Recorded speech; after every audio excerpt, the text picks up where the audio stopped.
Aleluya. Y dice así, como estuve leyendo, Marcos 11, cuando se acercaban a Jerusalén junto a Betfagé y a Betania frente al monte de los olivos, Jesús envió 2 de sus discípulos y les dijo, id a la aldea que está enfrente de vosotros, y luego que entréis en ella, hallaréis un pollino atado, en el cual ningún hombre ha montado, desatadlo y traedlo. Y si alguien os dijere, ¿por qué hacéis eso?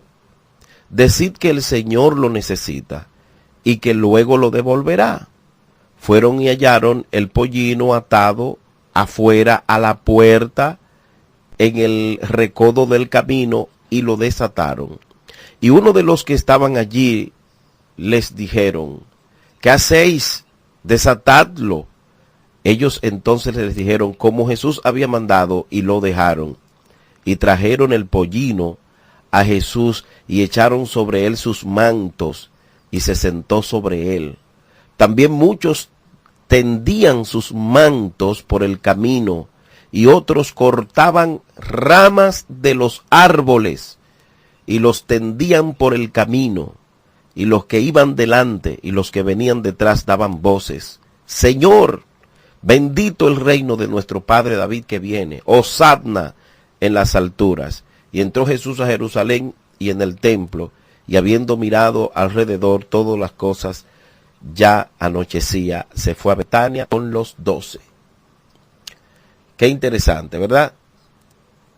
Sumamente interesante, amables hermanos, la entrada triunfal de Jesucristo.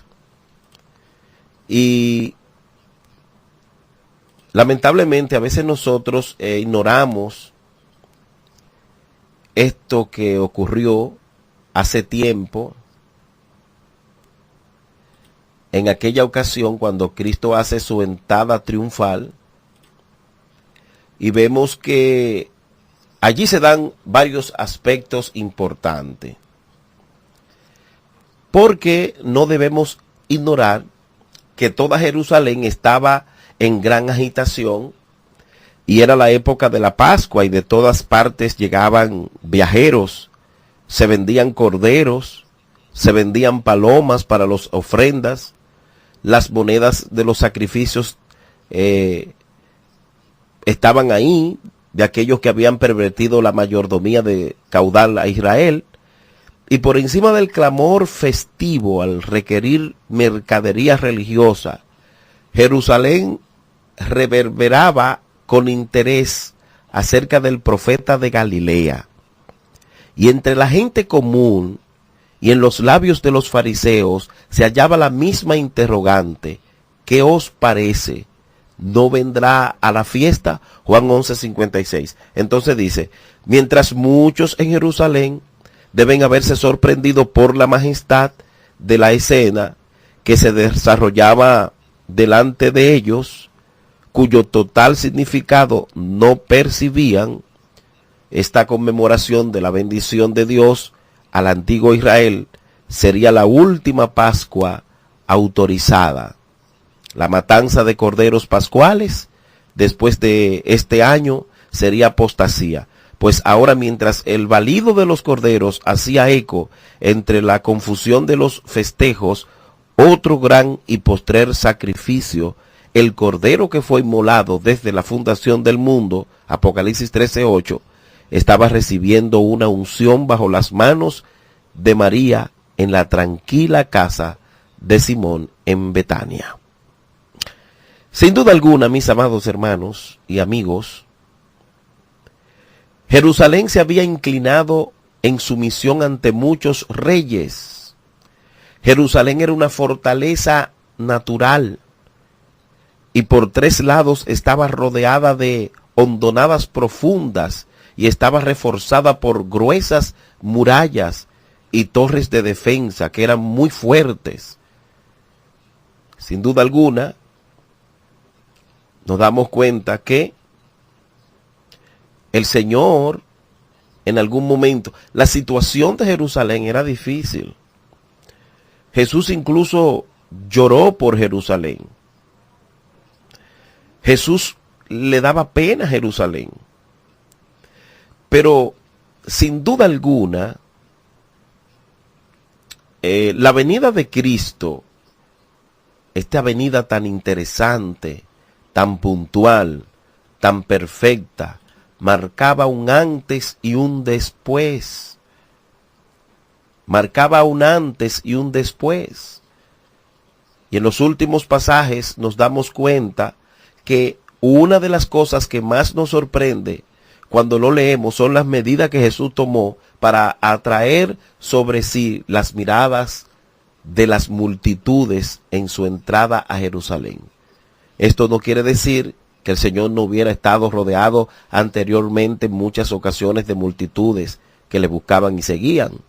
Pero a lo largo de todo el Evangelio nos damos cuenta que se muestra una y otra vez cómo Jesús intentaba evitar publicidad. Aconsejaba a muchos de los sanados que guardasen silencio sobre la sanidad recibida. Se retiraba con sus discípulos para orar y tener instrucción privada con ellos. Incluso cuando quisieron hacerle rey, él se fue apresuradamente. Pero ahora todo esto es diferente en la entrada triunfal. ¿Por qué? Bueno, la explicación más lógica sería que si una manifestación como la que ahora vamos a considerar hubiera tenido lugar antes, habría adelantado también el momento de la cruz, y sin duda esto no era conveniente, porque no habría habido tiempo suficiente para formar a los apóstoles que después serían los encargados de anunciar el reino de Dios al mundo. Y por otro lado, Dios en su misericordia deseaba prolongar las oportunidades para el arrepentimiento de su pueblo antes de traer el juicio sobre él, aunque finalmente, ante su persistente rechazo, el juicio tuvo que venir. Pero si bien no habría sido conveniente presentarse ante de esta forma pública, por otro lado, era imprescindible hacerlo, puesto que Jesús era el Mesías prometido, y como tal, debía manifestarse a las multitudes que lo esperaban, y el lugar indicado tendría que ser necesariamente Jerusalén, la capital del reino. Tal como el ciego Bartimeo había reconocido, Jesús era el legítimo hijo de David, aquel a quien Dios había prometido su trono y quien sería el heredero de todas las promesas hechas a David.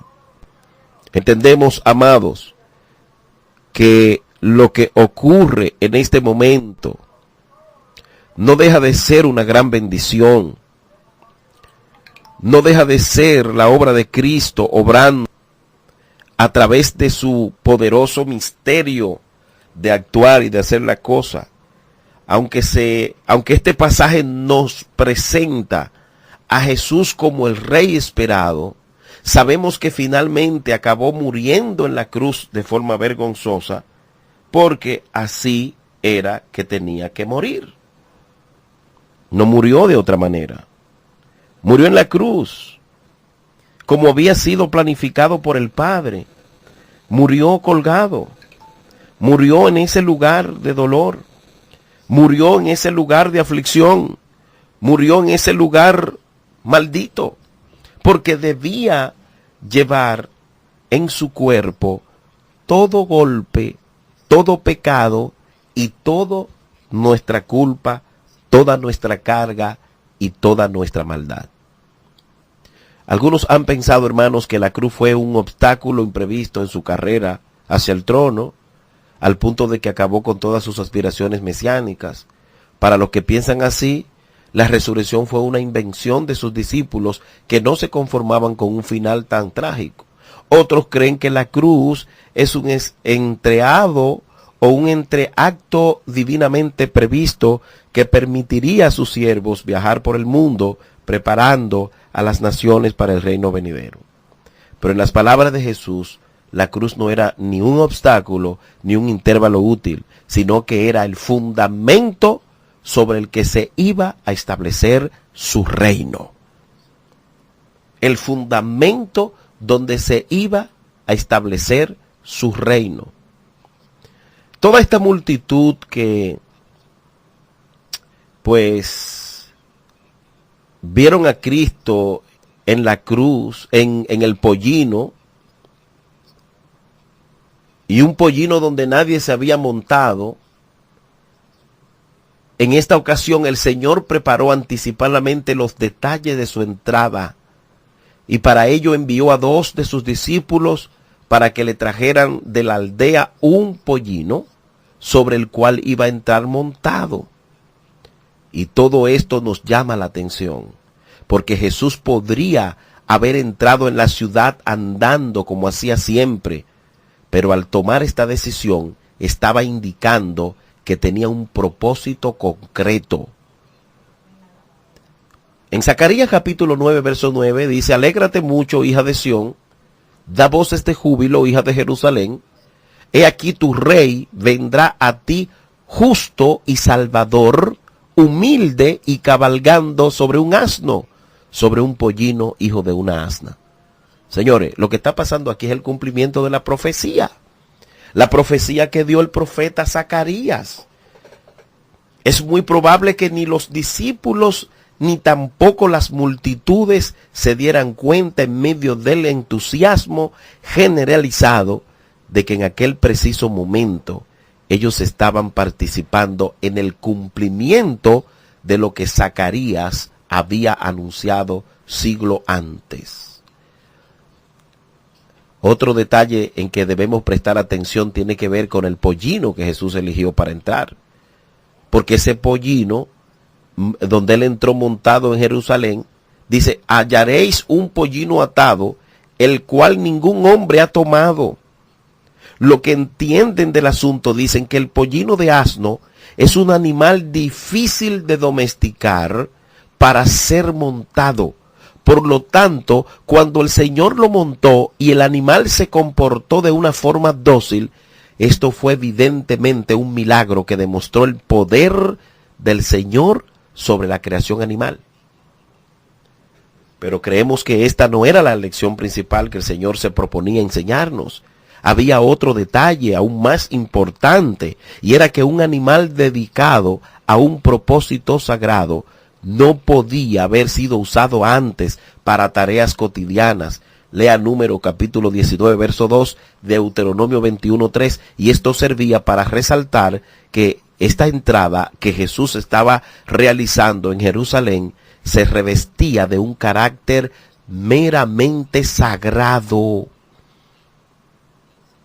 Esto no ocurrió sí porque sí, mis amables. Esta entrada triunfal no ocurrió como un evento cualquiera, como un político de esto de ahora entrando por una calle donde todo el mundo lo alaba. No. Y pensando un poquito más sobre un pollino nuevo, yo me acuerdo que mi papá, donde yo me crié, había muchos animales, caballerías, donde se practicaban establos y cosas así. Y yo recuerdo que en ese lugar había una persona asignada, escúcheme bien lo que le voy a decir, para domesticar o domar los asnos, los mulos y los caballos que nacían. Y es cierto, ningún hombre, escuche bien, ningún hombre puede montar un caballo, un burro o un asno bebé sin antes haber pasado por una persona experta que lo lleve a un proceso para domarlo.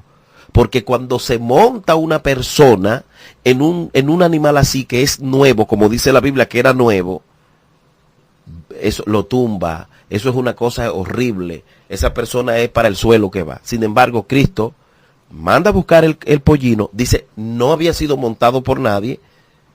Entonces Cristo, señores, la primera entrada de Cristo es un milagro. Y yo estoy seguro que todos se sorprendían cuando vieron a Cristo ahí montado en ese polluelo, en ese asno bebé, sin ser domado aún. Pero para el Señor no hay nada imposible. El Señor tiene poder. Por eso no importa a quién haya que darle la Biblia, hay que dársela. ¿Sabe por qué? Porque esa persona puede cambiar.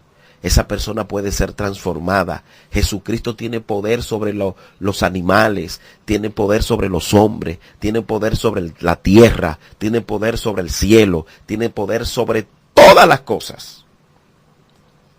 Sobre todas las cosas. Pero otro aspecto importante a notar aquí es la humildad. Sin lugar a dudas, esta descripción que Marcos nos hace de la entrada triunfal de Jesús tuvo que haber sorprendido mucho a sus primeros lectores romanos. Ellos estaban acostumbrados a otros tipos de desfiles triunfales. Cuando regresaba algún general victorioso o el mismo César, ellos no utilizaban asnos, sino que utilizaban caballos. Para esas ocasiones se usaban un carruaje dorado que iría rodeado de los oficiales más importantes.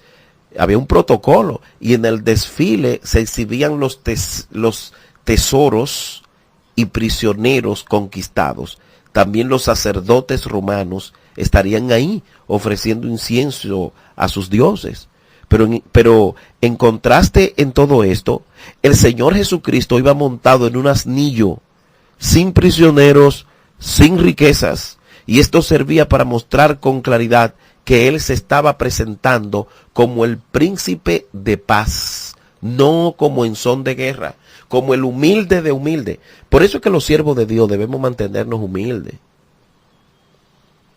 Usted puede leer Isaías 9, verso 6, y el Salvador humilde, Zacarías 9, 9. El Evangelio es humildad. El Evangelio no es mostrar poder, unción, gloria, honra. El Evangelio no es exhibir. Ese no es el Evangelio. Cristo, cuando hace su primera entrada, demostró humildad.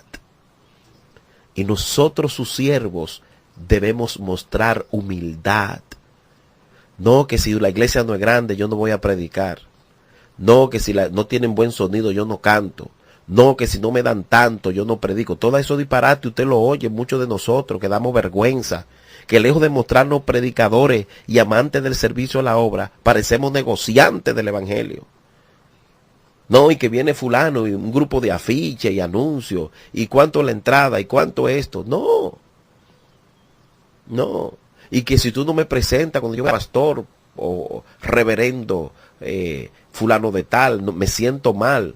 Todos estos pastores y todos estos apóstoles y todos estos evangelistas que si no dicen que son licenciados, que tú lo ves que andan presumiendo, que si no dicen que tiene tantas iglesias que ha levantado, ¿qué importa la iglesia que yo haya levantado? ¿Qué importa cuánta lengua hable? ¿Qué importa que yo sea licenciado, abogado, periodista? ¿Qué importa que yo tenga un buen carro parqueado al frente de la iglesia? Todo eso es basura, todo eso es vanidad. Nada de eso sirve, iglesia.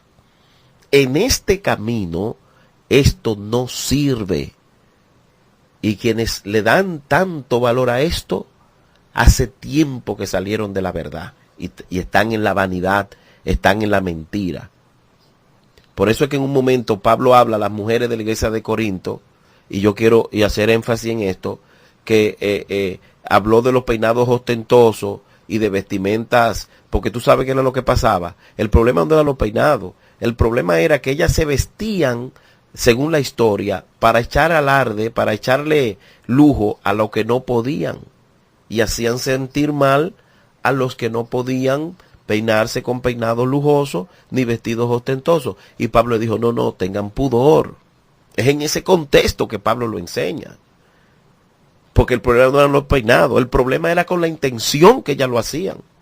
Y el siervo de Dios necesita ser humilde. Hay una parte muy importante que llama la atención, y es que los vestidos y las ramas, que de ahí es que viene, escúcheme bien esto que le voy a decir, que la iglesia católica y algunas iglesias evangélicas celebran el Domingo de Ramos, señores. Eso no es malo. Es en conmemoración. Es en conmemoración de la entrada triunfal. Porque a veces también creemos que todo lo que los católicos hacen es malo y está dañado y es del diablo. No todo. Entonces, ahí están los vestidos y las ramas. Pero aunque la entrada de nuestro Señor Jesucristo se revestía de humildad, no por ello faltaron las muestras de aprecio por parte de las multitudes.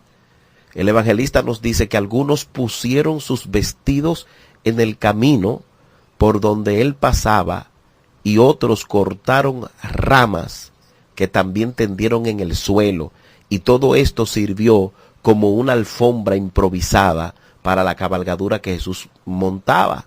De ahí que muchas iglesias, hay iglesias evangélicas que conmemoran el Domingo de Ramos. Hay que tener cuidado con eso. Es en conmemoración a esa entrada, que eso se hace previo a la Semana Mayor, la Semana Santa. Entonces, el detalle aquí es interesante si tenemos en cuenta para que ellos, ¿por qué ellos utilizaban el vestido? Porque era un símbolo, ¿sabe de qué? De la dignidad personal y de la posición social que tenían. Por lo tanto, con este gesto de colocar sus mantos de esta manera, estaban mostrando su respeto y homenaje hacia Jesús. Segundo un momento, tengo un lapsus aquí con esta cita, la voy a dejar más adelante. Segundo de Reyes 9:13, perdón. Segundo libro de Reyes 9:13. Entonces, ¿qué pasa? Ellos rinden honor, aunque Cristo entró con humildad, ponen sus ramas, cortan ramos para que entrara. Eso tenía que suceder. Cuando tú ves una iglesia celebrando el Domingo de Ramos, no digas que está en pecado, ni que eso es del diablo, ni que eso es católico. Eso no es católico, señores. Eso es bíblico. Eso es bíblico.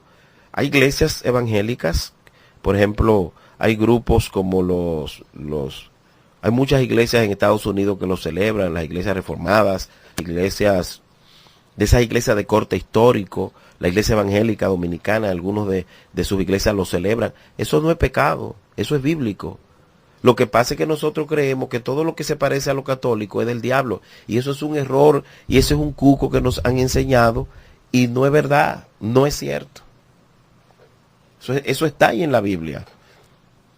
Eso está en la palabra. Yo he ido a predicar a iglesias cristianas evangélicas que creen en el Espíritu Santo, que creen en los dones, que creen en Dios como nosotros, y celebran el Día de Ramos. Y eso no es del diablo, eso no tiene ningún problema. Tenemos que sacar esa falta de conocimiento que nos permite vivir atado a un prejuicio. Entonces, hay otro aspecto que llama a la atención dice, el Señor lo necesita. Este es el último detalle realmente increíble. ¿Por qué? Porque cuando Jesús envió a sus 2 discípulos para buscar el pollino, les encargó que dijeran al dueño del animal, el Señor lo necesitaba. ¿Puede necesitar el Señor algo de los hombres? Y lo cierto es que Él tiene todo cuanto necesita, porque Él es Dios y no depende de nadie. Sin embargo, en su humillación se hizo dependiente incluso de sus propias criaturas. El pollino era, número 1, prestado, como lo habían sido las barcas que usó en Galilea, la casa donde se hospedaba, el aposento donde se celebró la última cena de sus discípulos, o incluso el sepulcro donde colocaron su cuerpo muerto. Todo esto tiene una connotación profunda. Mire, o escuche, él entra en un pollino prestado. La barca que utiliza era prestada. La casa donde se hospedaba era prestada. El aposento donde celebró la última cena con sus discípulos era prestado. Y el sepulcro donde lo colocaron cuando se murió también era prestado. ¿Tú sabes lo que significa eso? Humildad. Humildad, hermanos. Y no es que Dios está en contra de la riqueza, ni que nosotros hagamos dinero. Eso no es un problema. Pero el Señor no quiere que nosotros vivamos pendiente tanto a lo material. Segunda de Corintios 8:9 dice, porque ya conocéis la gracia de nuestro Señor Jesucristo, que por amor a vosotros se hizo que pobre, siendo rico. Aleluya. Él era rico, pero se hizo pobre, mi hermano, para que vosotros con su pobreza fueseis enriquecidos. ¿Usted sabe lo grande que es eso? Pero no tenemos una riqueza en la cual nosotros tenemos que concentrarnos. Tenemos que concentrarnos en lo espiritual. Él nunca usó algo para lo que no contara con el consentimiento voluntario de las personas. Y sigue siendo así.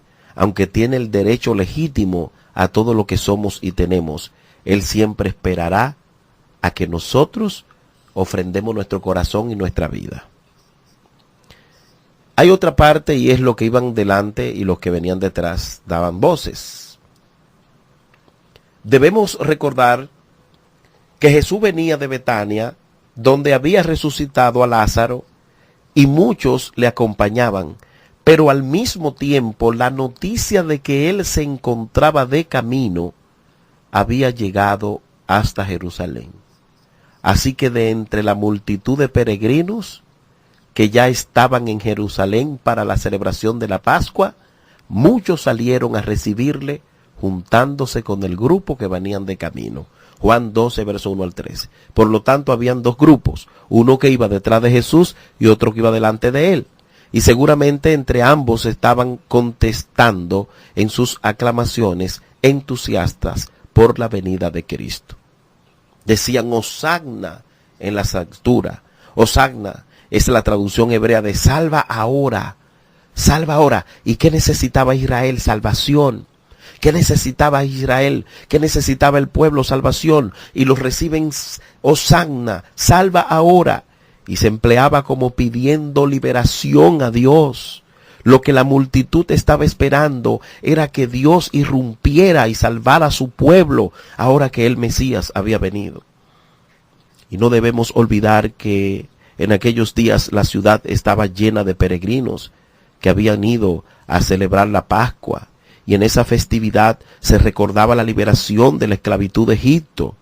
Y el pensamiento generalizado entre todos ellos era cuánto tiempo más pasaría hasta que ellos mismos fueran liberados de la opresión extranjera bajo la que se encontraban en ese momento.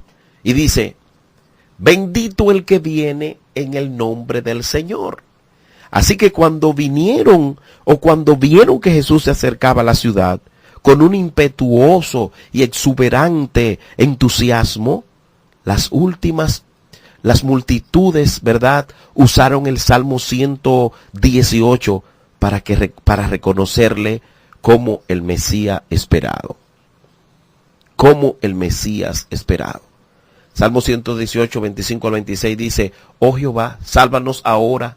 Te ruego, oh Jehová, que nos hagas prosperar ahora. Bendito el que viene en el nombre de Jehová. Desde la casa de Jehová os bendecimos. Gloria a Dios. Bendito el reino de nuestro padre David que viene. Y evidentemente la multitud esperaban que Jesús iba a establecer el reino. Y él mismo se iba a sentar sobre el trono de David como el legítimo rey de Israel.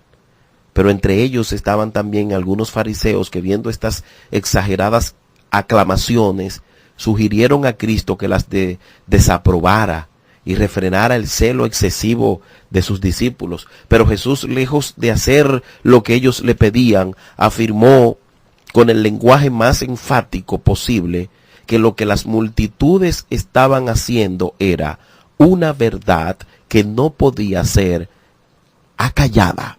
Él era realmente el prometido Mesías, el auténtico Rey de Israel.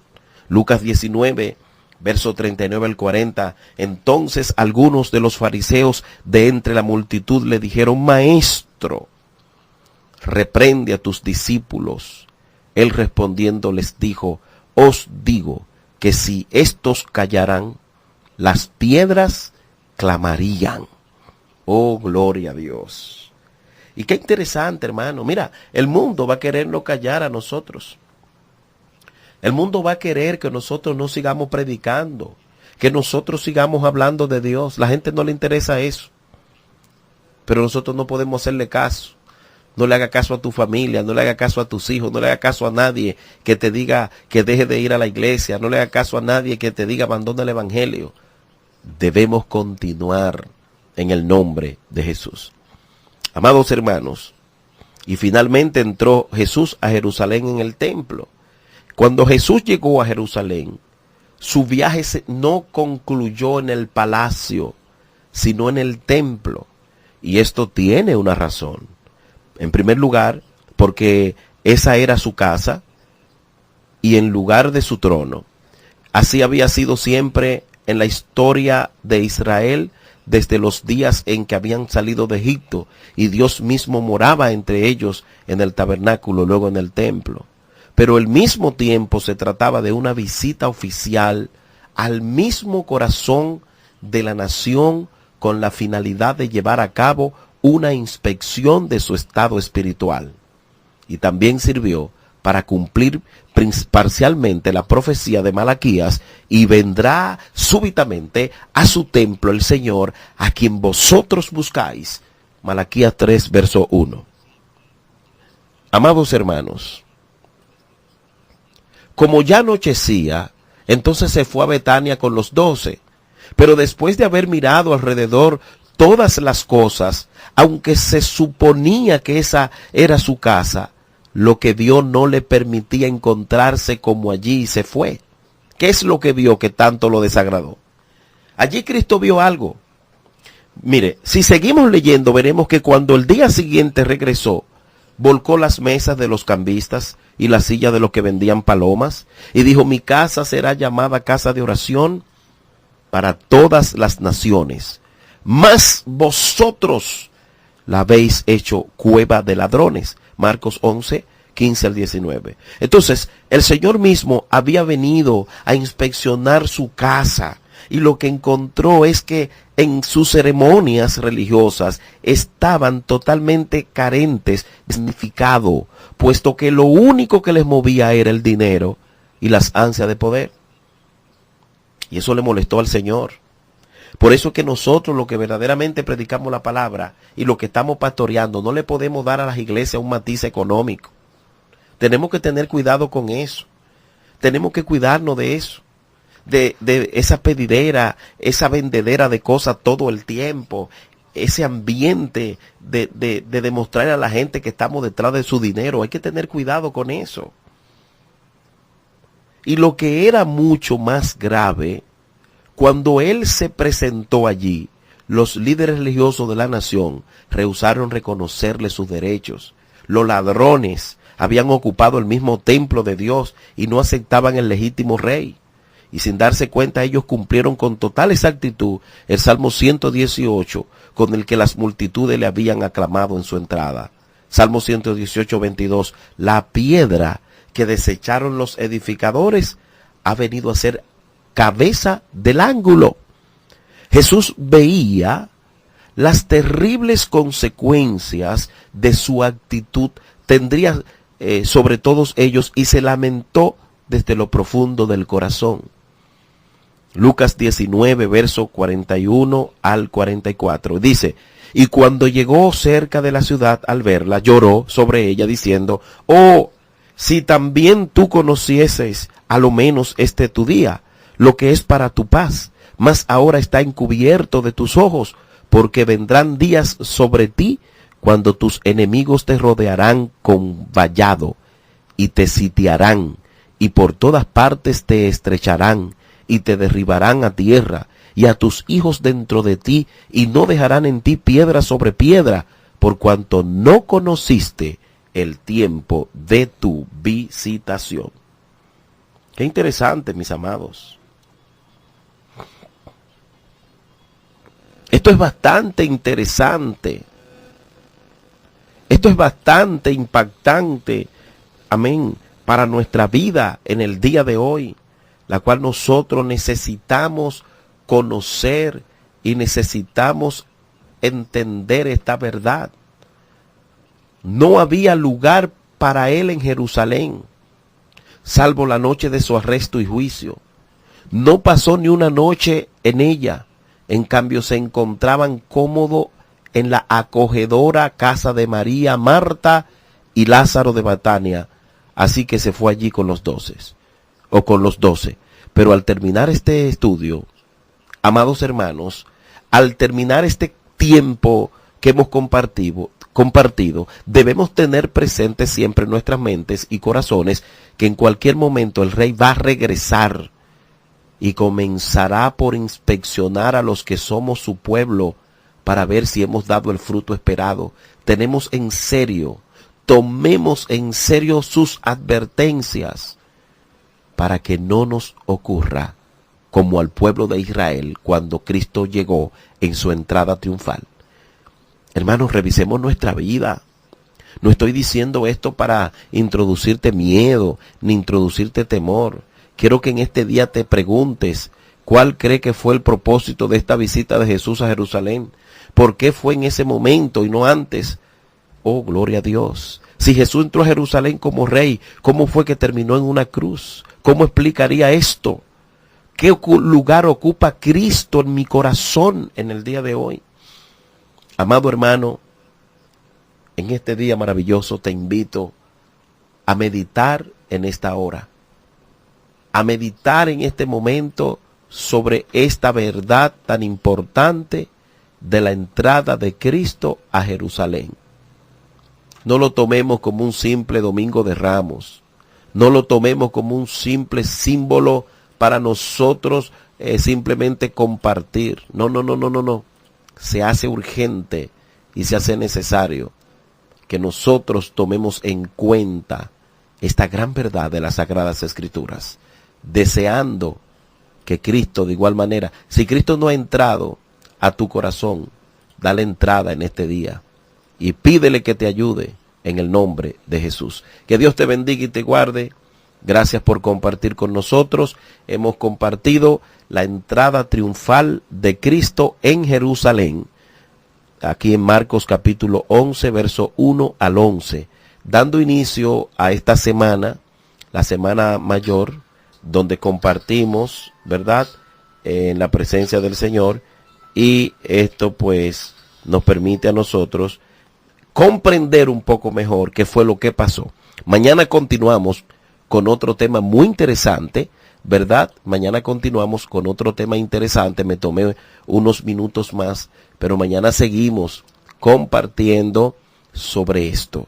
Así que vamos a orar. Padre, te damos gracias en el nombre de Jesucristo por tu amor y tu misericordia. Gracias por lo que tú haces en nosotros. Gracias porque tú nos ayudas. Gracias porque tú obras con poder y autoridad.